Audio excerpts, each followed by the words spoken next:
Number 10, ये painting इतिहासकारों के बीच काफ़ी विचार का विषय रह चुकी है। इसने इतिहासकारों और लेखकों को काफ़ी सोचने पर मजबूर किया है और कई तरह के अनुमान इस पेंटिंग को लेकर लगते रहे हैं, क्योंकि दा विंची ने कई रहस्यमय मैसेज को इस पेंटिंग में छिपाया है। नंबर 9, सबरीना स्फोर्जा गिलित्सिया एक इटालियन आर्ट एक्सपर्ट हैं। 2010 में उन्होंने इस पेंटिंग में छिपे रहस्यों को ढूंढने की कोशिश की। उन्होंने पेंटिंग में कुछ मैथमेटिकल और एस्ट्रोलॉजिकल संकेतों को देखा। उन्होंने बताया दा विंची ने इस दुनिया के अंत के बारे में इस पेंटिंग में कुछ तारीखों को बताया है। सबरीना के अनुसार उन्होंने इस पेंटिंग में ऐसे संकेत दिए हैं कि दुनिया का अंत 4006 में होगा। नंबर 8, ईसाई होली ट्रिनिटी में विश्वास रखते हैं और होली ट्रिनिटी को हिंदी में त्रिएक कहते हैं। ट्रिनिटी का मतलब है कि परमेश्वर 3 से मिलकर बना है, पिता, पुत्र और पवित्र आत्मा। इसीलिए दा विंची ने पेंटिंग में नंबर 3 की तरफ कई बार इशारा किया है, जो ईसाइयों के होली ट्रिनिटी के विश्वास को दिखाता है। जैसे शिष्य 3-3 के ग्रुप में बैठे हैं, जीसस के पीछे 3 खिड़कियां हैं और जीसस के शरीर की शेप को ट्रायंगल जैसा बनाया है। नंबर 7, दा विंची ने इस पेंटिंग में इस जो शख्स को बेहोशी की हालत में दिखाया है, ये जो आदमी है या औरत, इस बारे में काफ़ी डिबेट होती रही है, क्योंकि पेंटिंग में बनाए गए सभी लोगों में से सिर्फ यही शख्स औरत जैसी दिख रही है। बहुत से इतिहासकारों का मानना है ये जीसस का शिष्य जॉन है, लेकिन बहुत से इतिहासकार ये कहते हैं ये लेडी मैरी मैगडलेन है, जो जीसस की एक शिष्य ही थी, जो जीसस को सूली पर चढ़ाने और उनको दफनाने और उनके ज़िंदा हो उठने की गवाह भी थी। Number 6, the last supper painting में एक छोटी सी गलती भी है।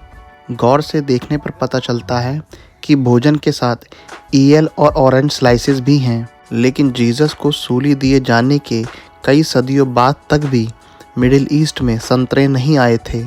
जो चीज़ जीसस के टाइम में थी ही नहीं, उसे वे कैसे खा सकते हैं। दरअसल दा विंची के टाइम में इटली में ऑरेंजेस खाना बहुत कॉमन डिश थी और शायद इसीलिए ही दा विंची ने इसे इस पेंटिंग में बना दिया था।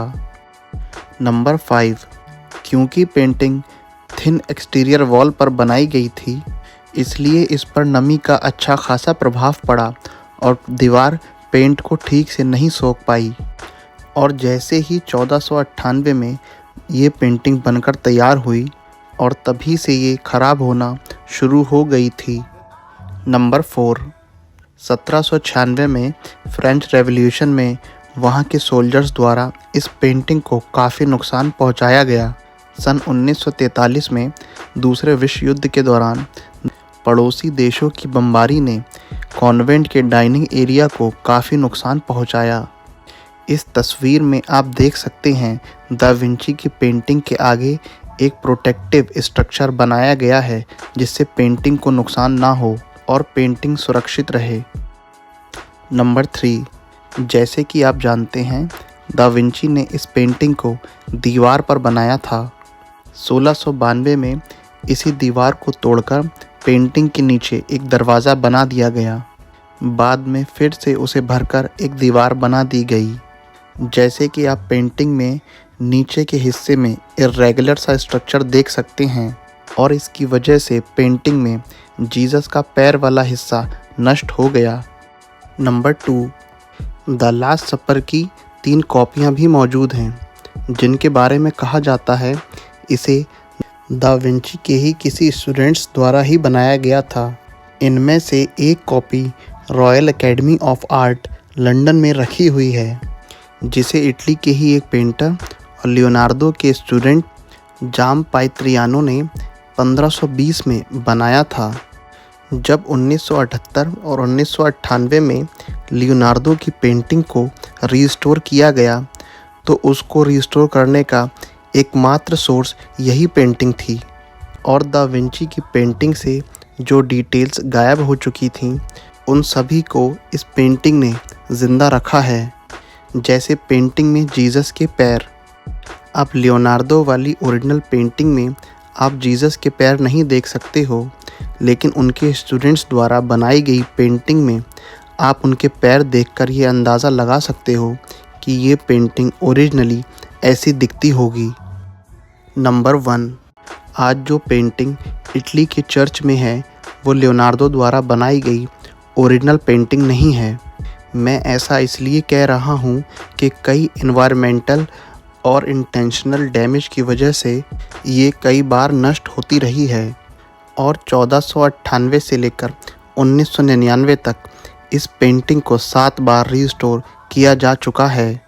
इसे रीस्टोर करने का पहला प्रयास 1726 में किया गया था और 1999 में इसे आखिरी बार रीस्टोर किया गया। इसीलिए दा विंची के बनाए गए मास्टरपीस का कुछ ही हिस्सा शेष बचा है।